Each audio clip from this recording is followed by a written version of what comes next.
Hello बच्चों, let's read the question.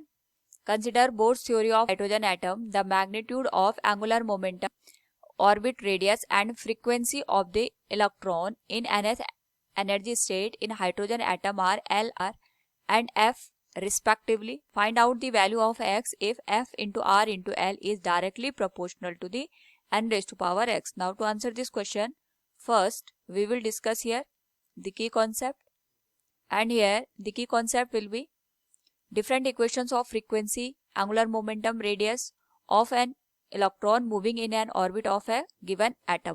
तो particular case में अगर हमारे पास कोई इलेक्ट्रॉन किसी ऑर्बिट में मूव कर रहा है और उसका टाइम पीरियड टी है, उसके करस्पॉन्डिंग हम फ्रीक्वेंसी को अगर कैलकुलेट करें, it is given as F equals 4 into pi square into K square E raise to power 4 M into Z square. Z की वैल्यू यहाँ पे 1 होगी, so we will take it as 1 divided by N cube into H cube K. यानी हमारे पास यहाँ पे जो फ्रीक्वेंसी है that is directly proportional to 1 upon N cube. साथ में अगर हम बात करें यहाँ पे एंगुलर मोमेंटम की, which is given as integral multiple of h by 2 pi, that is nh divided by 2 pi. तो यहाँ से हम लिख सकते हैं जो एंगुलर मोमेंटम है that is directly proportional to n, and जो हमारे पास रेडियस होती है of the given orbit, it is directly proportional to the n square.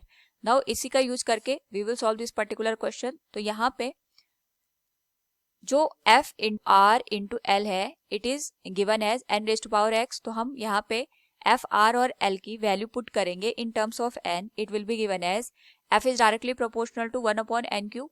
तो हम यहाँ पे लिख सकते हैं f into R into L directly proportional to the 1 upon N cube. r की जो वैल्यू है that is directly proportional to n square, और l है that is directly proportional to n, and this whole value will directly proportional to n raise to power x के. यहाँ पे अगर होल वैल्यू को सॉल्व करें तो it will be given as n raise to power 0, which is given as n raise to power x, that is x की जो value होगी यहाँ से वो 0 के बराबर होगी after the comparison of the both the side. तो जो सेम बेस होता है, अगर हम उसकी पावर को कंपेयर करें तो सेम बेस पे जो पावर होती है वो भी इक्वल होती है. तो यहाँ से हम देख सकते हैं जो x की वैल्यू निकल के आई that is equal to 0. So from the given question we can say find the value of x, it will be equal to 0. Hope all you understood it. Thank you and best of luck.